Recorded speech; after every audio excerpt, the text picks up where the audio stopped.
There are times when you might want to use a sew-in interfacing and combine it with a fusible interfacing.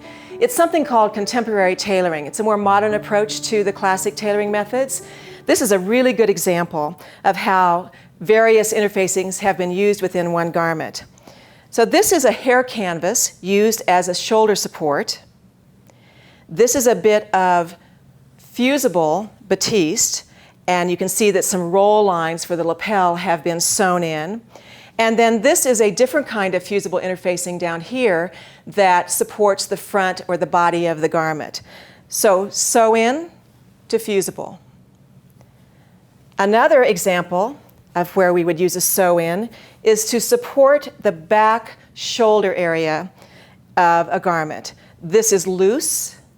It's a piece of cotton batiste, and it's simply been basted around the edges and sewn around the neck.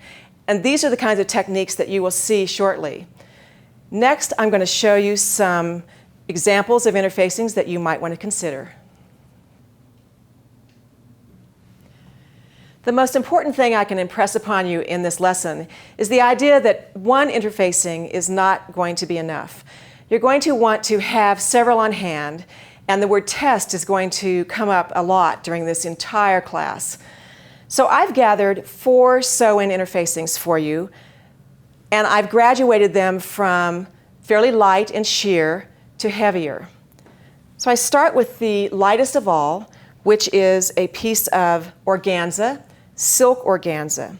You can buy organza in either silk or polyester, but I recommend that you buy silk because when combined with the actual outer fabric, it becomes more like the fabric that it's working against. It changes character just a little bit.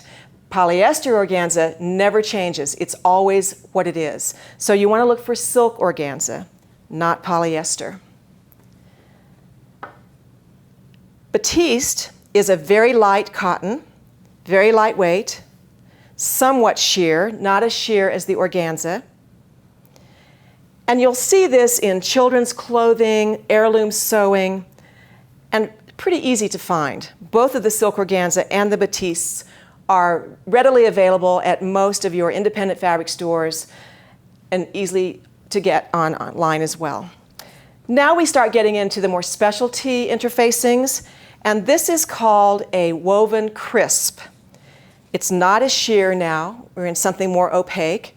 You would use this for shirt collars, things where you really want a pretty crisp look. And this is something that you would probably have to order from a resource list that you have as part of this class.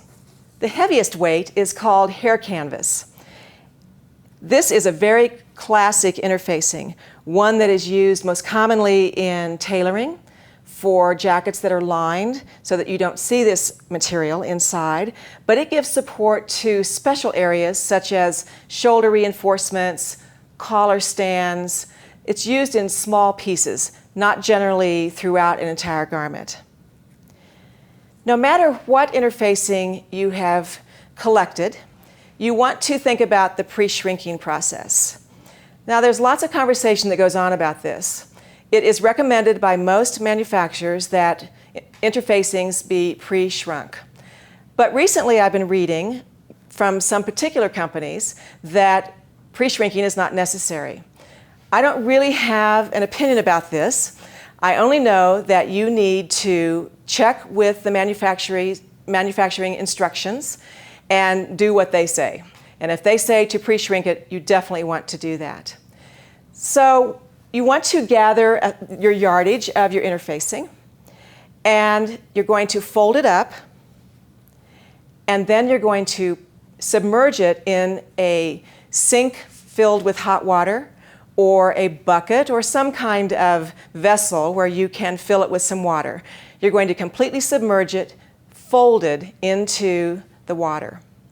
Once you've left it there about 20 minutes, then you're going to take it out and completely unfold it and put it over some kind of rod, let's say a closet rod or your shower curtain rod, or if you have an expandable shower curtain rod that you can place from one end to the other of your shower, then you put this piece of fabric over the rod and let it drip dry for as long as it takes. Single layer. It's not folded on the rod, it's up there just as a single layer. As I mentioned, you're going to want to have more than one interfacing on hand.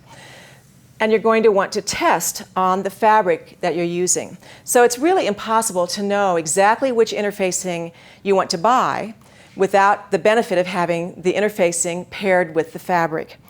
So there are two ways to test to see which interfacing you want to use. One way is to cut some of the yardage or simply use the big piece of yardage, whatever you have, separately from your interfacing piece. And you want to marry them together just by hand, holding them, letting it drape, and get a sense of how that drapes and folds and comes out of your hands. A sew-in interfacing has the advantage of having a very natural feeling to it.